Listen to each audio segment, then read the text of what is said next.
Olá, olá, você que nos ouve, sejam todos muito bem-vindos ao nosso episódio de número 7. E aí, Welder, o que você tem a nos dizer? Nossa 7ª vez nessa querida podosfera. Fala daí.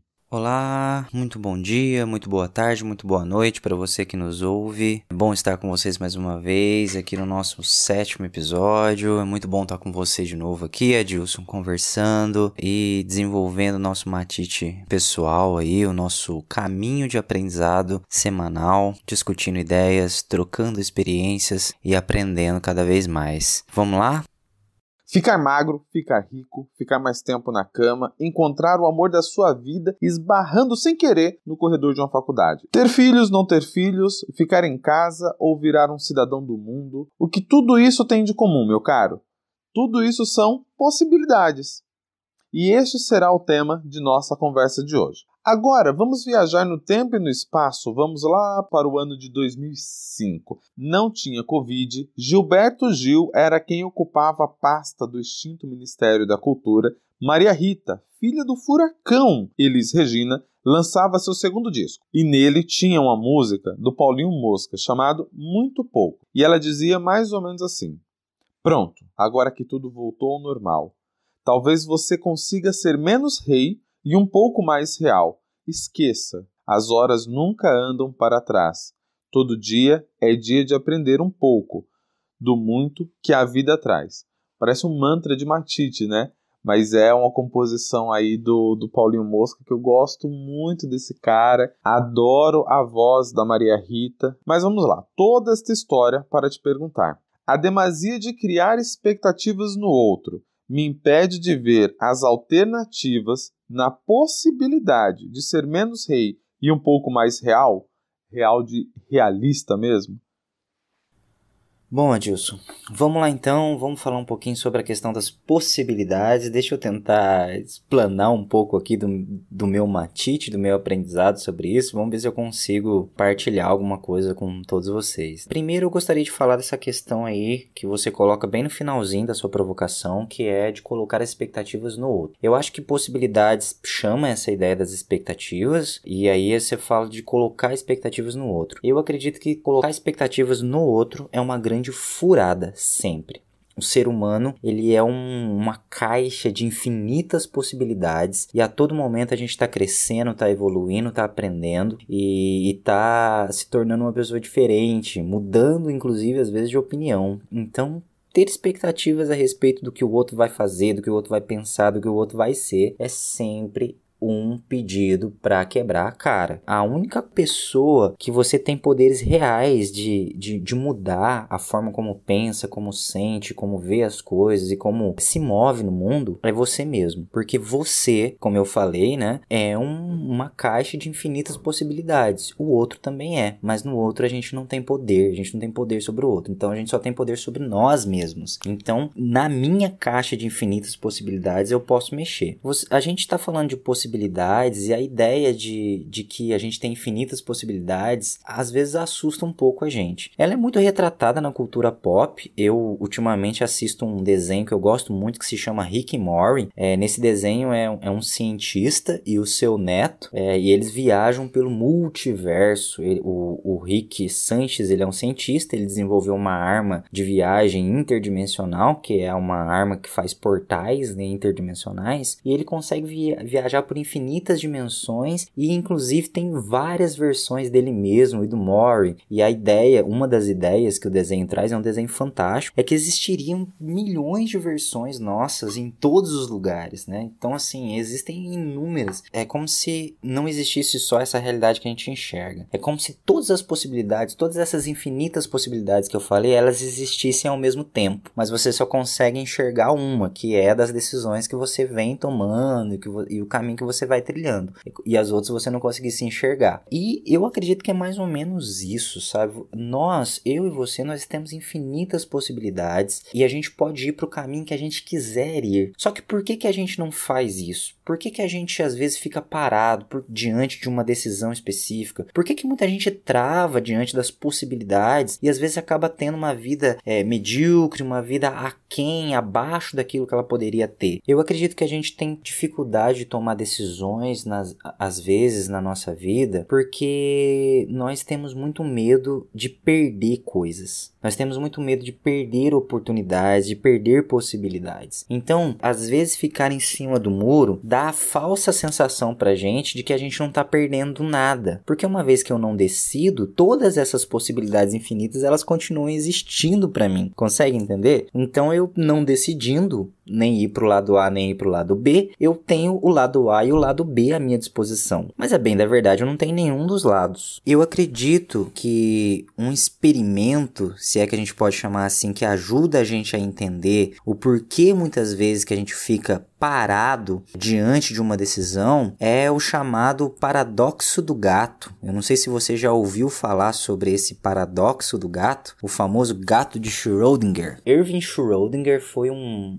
físico teórico austríaco e ele propôs esse experimento, digamos assim, né? Que é esse paradoxo, que ajuda a gente a entender um pouco do porquê que as pessoas têm tanta dificuldade de tomar decisões. Então, nesse experimento, eu vou falar aqui, pessoal, é óbvio que é bem mais complexo do que isso, tá? Mas é que nosso tempo é curto aqui, então a gente vai passar o que a gente conseguir. Mas imagina o seguinte, tem um gato dentro de uma caixa. E dentro dessa caixa também tem uma ampola de veneno, tá? Então tem um gato dentro de uma caixa e dentro dessa caixa também tem uma ampola de veneno. E essa caixa está fechada. Enquanto você não abre a caixa, você não sabe se o gato está vivo ou o gato está morto, certo? Porque se o gato abriu a ampola de veneno, ele morreu. Se o gato não abriu a ampola de veneno, ele não morreu. Então, enquanto eu não abro a caixa, o gato continua vivo e o gato está morto. As duas possibilidades, elas são reais para a minha mente, porque eu não consigo afirmar que o gato morreu e eu não consigo afirmar que o gato está vivo. Se eu abrir a caixa, eu conseguirei ter essa confirmação. Aí, as duas realidades, elas vão se tornar apenas uma realidade, ou a de que o gato ainda está vivo, ou a de que o gato está morto. E aí é o porquê, digamos, as pessoas têm tanta dificuldade de tomar decisões quando elas se deparam com uma situação assim que elas querem muito uma opção ou outra e elas ficam paradas diante de uma decisão. Por quê? Porque às vezes a decisão pode ser muito dura para a pessoa. Se deparar com a realidade de fato, abrir a caixa e ver que o gato está morto, por exemplo, digamos assim, pode ser muito pesado para a pessoa. Então ela prefere ficar com a ideia de que as duas possibilidades são reais. Ela prefere não saber, digamos assim. E é por isso que diante de algumas situações da nossa vida, acredito eu, a gente fica meio paralisado. A gente não quer se haver com a verdade, a gente não quer lidar com a realidade. Às vezes a realidade é muito dura. Só que, como eu falei, isso é uma ilusão, porque quando você não decide nem por A nem por B, você não tem A e B. Na verdade, você não tem nada. Se você decidir por A ou decidir por B, pelo menos uma das duas decisões você vai ter reais na sua vida. Mano, minha mãe com seu matite de roça, como ela mesma diz, tem como um mantra pessoal um ditado popular que diz o seguinte: águas passadas não movem moinhos. Essa frase está no sentido de não ficar preso no passado. Tempos depois, algo do tipo aprendi com um grande amigo e um mentor incrível, que eu ainda chamo de seu Ataídes, quando ele me apresentou uma frase de Francisco do Espírito Santo, não confunda com Chico Xavier, presente no livro Um Modo de Entender, uma Nova Forma de Viver. Ele dizia, abre aspas, embora ninguém possa voltar atrás e fazer um novo começo, qualquer um pode começar agora e fazer um novo fim. E fecha aspas. Percebo que ambos tentaram me mostrar que constantemente recebemos oportunidades de fazer com que nossa trajetória errante possamos eventualmente acertar. Acertar e acertar. Me lembro que você dizia que aprendia muito jogando videogame, observando, encontrando as alternativas para poder passar de fase ali, né? Até porque uma fase é só uma fase. Compartilha com a gente o seu matite dessa observação de encontrar as possibilidades.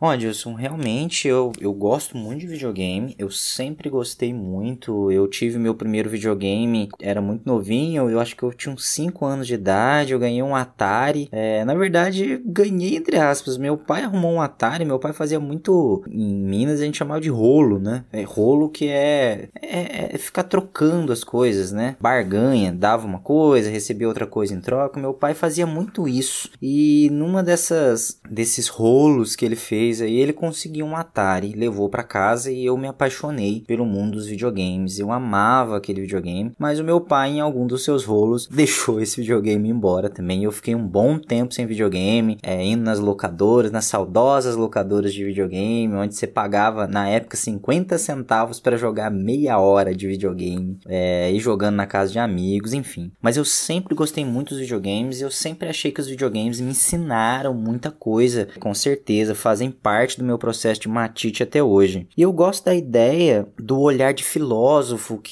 do olhar que o filósofo, aliás, tem para as coisas. Um filósofo, ele consegue olhar várias situações, por mais corriqueiras que sejam, e tirar uma lição, tirar um matite dali, né, um aprendizado. E por vezes eu acredito que eu, você e todos nós temos esse olhar de filósofo para as coisas. Então, assim, usando esse olhar de filósofo esses dias, foi até curioso você perguntar sobre essa questão, porque eu realmente estava pensando sobre algo que os videogames me ensinaram recentemente. Existe uma franquia de jogos chamada Assassin's Creed, que é um jogo que fala aí os primeiros, pelo menos, falava aí da luta, né, entre o credo dos assassinos e o credo dos templários. Tem toda uma história que eu não vou entrar no mérito aqui, mas são jogos muito bons, né, a maioria deles são muito bons. Uma coisa que tem praticamente todos esses jogos, eu não joguei todos, mas eu arrisco dizer que tem em todos os jogos, é o chamado salto de fé. O que é o salto de fé? Para você abrir algumas partes do mapa do jogo, você tem que levar o seu personagem até um ponto muito alto. De lá, você aperta um determinado botão e ele tem um panorama do mapa. E quando você faz isso, você abre várias partes do jogo. E após abrir várias partes do jogo, você dá o chamado salto de fé. Você pula lá de cima desse lugar alto que você foi e você cai numa carroça com feno, em alguma coisa macia que ampara a sua queda. E sai ileso de lá, né? No jogo, pelo menos, é assim que funciona. Cara, esses dias eu tava refletindo sobre essa questão do salto de fé e sobre esses elementos do jogo, e me veio uma ideia muito bacana que tem tudo a ver com essa questão das possibilidades que a gente tá falando. A primeira ideia da possibilidade que eu gostaria de compartilhar aqui é a seguinte, cara, quantas vezes a gente precisa realmente parar tudo que a gente está fazendo e olhar com mais atenção, como quando a gente leva o personagem para cima de um lugar alto, para ver as possibilidades que a gente tem, para que as coisas se abram pra gente. Muitas vezes a gente precisa parar e olhar, às vezes as alternativas, as possibilidades para resolver um problema, para lidar com alguma questão, às vezes estão ao nosso alcance, mas a gente às vezes não destravou isso ainda, a gente não viu isso ainda. Então, às vezes é importante parar, refletir, olhar com calma, para a gente poder descobrir essas novas possibilidades, esses novos locais para explorar dentro da nossa vida, né? Esse é o primeiro. E o outro que eu gostaria de citar do meu matite com esse jogo especificamente é a ideia do salto de fé. Quantas vezes, para a gente poder conseguir coisas, para a gente poder abrir as nossas possibilidades, a gente tem que dar esse salto de fé, a gente tem que saltar realmente para dentro de uma possibilidade, acreditando que ela pode ser real, que aquilo pode dar certo. Então, assim, o que é fé? Fé é acreditar que algo é real. Fé é acreditar que, né, quando você dá o salto de fé no videogame, você sabe que que o personagem não vai morrer, que ele vai cair em algo macio. Fé é acreditar que algo pode acontecer. Fé é colocar sentimento nas coisas.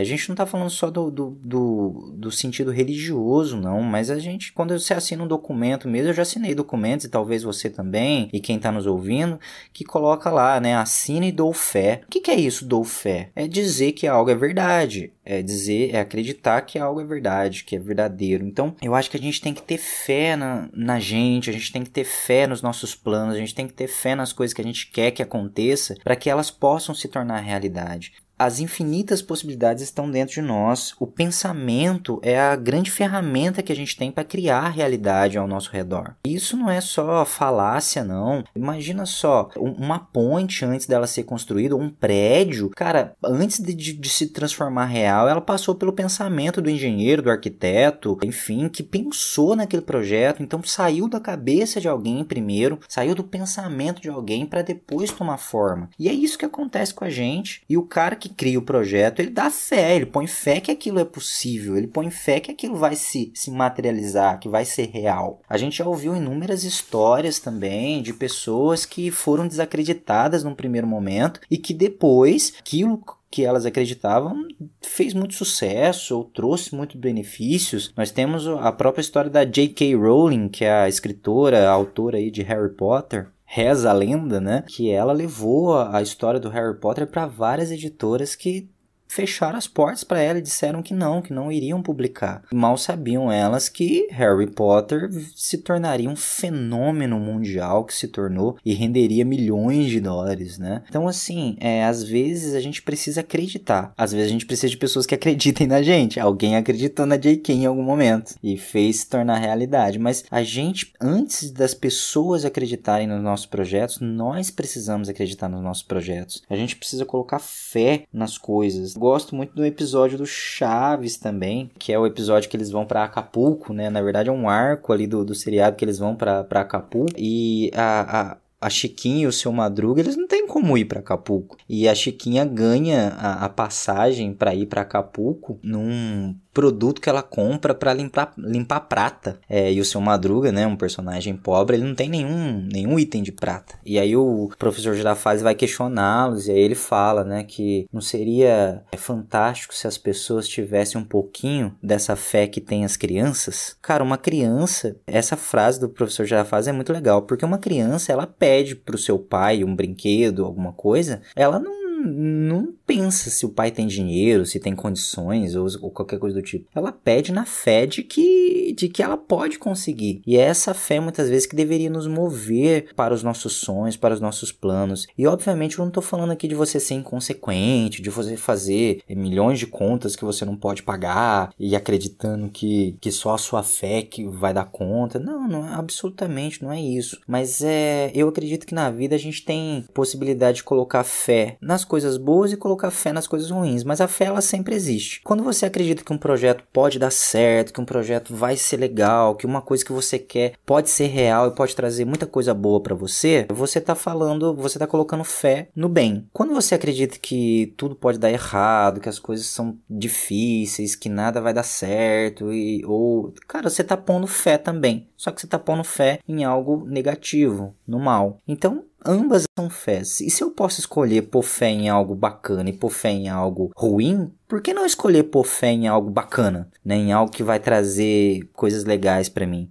Sem ser saudosista, mas emotivo talvez. Sinto falta de nossas conversas naquela lanchonete da esquina após o expediente e nela dividi com você minha admiração por oráculos. Você sabe disso. E hoje temos um big oráculo chamado Google e nele por vezes faço meus questionamentos. E hoje eu perguntei para ele como arrumar um emprego e ele apresentou 10.700.000 resultados em 0,76 segundos, na possibilidade de que em uma economia em crise ter um emprego seja uma alternativa, beleza? Não contente ainda, perguntei como ganhar na Mega Sena. E ele trouxe 43.900.000 respostas em 0,42 segundos.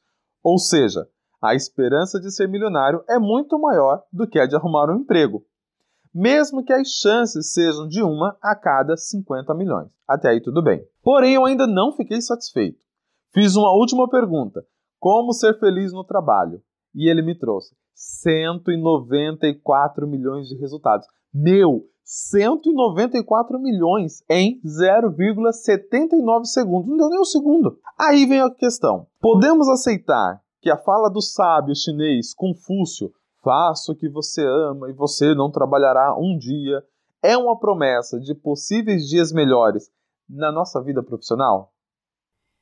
Olha, Dilson, cara, essa questão do trabalho é uma coisa que pega todos nós. Porque todos nós precisamos trabalhar, todos nós precisamos criar renda. E eu acredito, a gente até falou um pouquinho disso sobre, né, quando a gente falou do ócio criativo, que a maioria das pessoas, infelizmente, não tem condições ou né, por algum motivo escolheram não trabalhar com aquilo que realmente elas gostam, com realmente aquilo que elas querem. Às vezes foi falta de oportunidade, às vezes foi falta de um direcionamento, enfim, não sei exatamente, mas a gente sabe que nem todo mundo pode trabalhar com o que ama, nem todo mundo consegue fazer o que gosta. Mas eu acredito que todo mundo, em algum momento da sua vida, pode se perguntar assim se o seu trabalho faz sentido para você. Se você trabalha a semana inteira esperando pelo final de semana e não tem prazer no que você faz durante a semana, talvez seja a hora de se perguntar, poxa cara, será que esse trabalho faz sentido realmente na minha vida? Será que não existe algo melhor para mim lá fora? Será que eu não consigo algo melhor para mim lá fora? Porque eu acredito que o trabalho ele tem que fazer sentido para a vida da pessoa. A pessoa tem que estar num lugar que faz sentido para ela, ela tem que exercer uma atividade que faz sentido para ela. Às vezes, né, dependendo do lugar na sua vida que você tá, é claro que não é fácil fazer isso. Às vezes a gente tem que dar um gás aonde a gente tá mesmo, às vezes a gente tem que, né, fazer um pezinho de meia ali, a gente tem que segurar um pouco a onda no lugar que a gente tá. Mas é claro que em algum momento você pode também se questionar e às vezes você pode fazer com que a sua vida dê uma guinada. Porque, como a gente falou no início desse episódio, você é uma caixa de infinitas possibilidades. Você pode fazer a sua vida ir para onde você quiser, se você acreditar, se você pôr fé, se você for atrás. A gente tá cheio de histórias assim por aí. Recentemente eu ouvi um podcast do Nerdcast, um podcast bem conhecido aí. Se você quiser, você pode até procurar lá, né? Procura o Nerdcast e procura sobre o episódio que eles falam sobre artesanato, trabalho dos artesãos. E cara, nesse Nerdcast eu ouvi histórias de pessoas que abandonaram às vezes carreira. Teve um cara lá que, se eu não me engano, ele abandonou a carreira dele no banco, cara. Ele tinha um trabalho estável no banco e tal, não sei o que, mas era muito estressante e tudo, e ele largou tudo pra ser ferreiro. O cara ganha vida hoje fazendo faca, participando de evento de faca. Eu nem imaginava que existia evento pra você expor faca, uma coisa muito legal. E aí eles, né, o episódio inteiro eles falam sobre o trabalho do artesão, e teve uma frase que me marcou muito nesse episódio, que eles falam assim, que o mercado não resiste a um bom profissional. Cara, às vezes você pode largar tudo que você tá fazendo e se dedicar a alguma tarefa que vai ser muito mais gratificante para você e vai te trazer renda, vai te trazer satisfação, vai te trazer felicidade. É óbvio, não tô incentivando ninguém a meter o pé no trabalho e se dedicar a alguma outra atividade. Não é isso. Eu acho que todo mundo sabe onde seu sapato aperta. Eu acho que as pessoas têm a capacidade de, com prudência, com responsabilidade, se questionarem se o lugar onde elas estão é satisfatório para elas e o que elas podem fazer para poder viver um pouco mais felizes com o seu trabalho. Às vezes o caminho vai ser aprender a gostar do que faz mesmo. Às vezes é olhar para sua empresa e falar, poxa cara, é uma empresa bacana, é uma empresa legal, acredito que aqui eu posso evoluir, posso crescer. Então, e às vezes é você crescer dentro da empresa, às vezes é abandonar o emprego e procurar e mudar a carreira. Hoje aí com a internet, cara, você pode estudar o que você quiser, você pode se aperfeiçoar no que você quiser, abrir seu próprio negócio. Cara, tem muitas possibilidades hoje. Hoje muito mais do que antigamente. Hoje tem possibilidades infinitas, muito mais ainda, né? Se é que é possível isso, por conta aí da internet, por conta dessa interação, de toda essa gama de informações que a gente tem hoje. Então, assim, eu acredito que a gente pode fazer esse questionamento. Meu trabalho faz sentido para mim? Eu gosto de fazer o que eu faço? Eu posso aprender a gostar do que eu faço?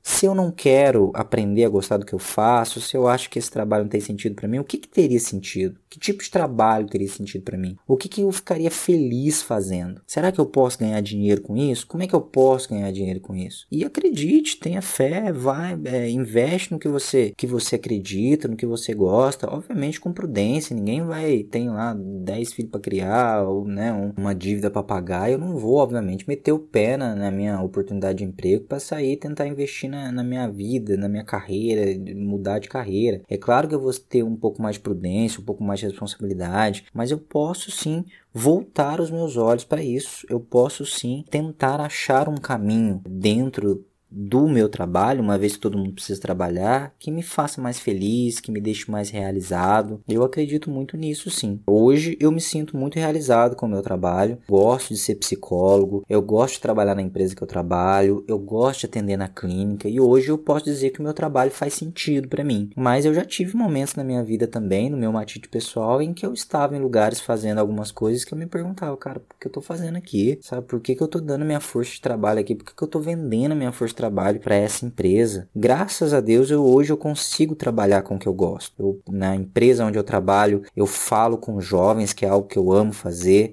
Sozinho, né, como autônomo, eu atendo em consultório, eu ajudo pessoas com o que eu posso, com a minha formação. Então, hoje eu acredito que sou muito realizado com o meu trabalho, mas eu sei que não é uma tarefa tão fácil, essa reflexão. E aí, às vezes, a gente se depara com a ideia do gato de Schrödinger de novo, que a gente falou lá no início. Pô, cara, por que eu não abro a caixa? Por que eu não tento, né? Por que eu não arrisco? Por que eu não dou o salto de fé, que eu falei também, né, do jogo lá, que me ensina bastante. Então, eu acredito que é por aí. Espero ter contribuído um pouquinho aí para o matite de cada um, tá bom?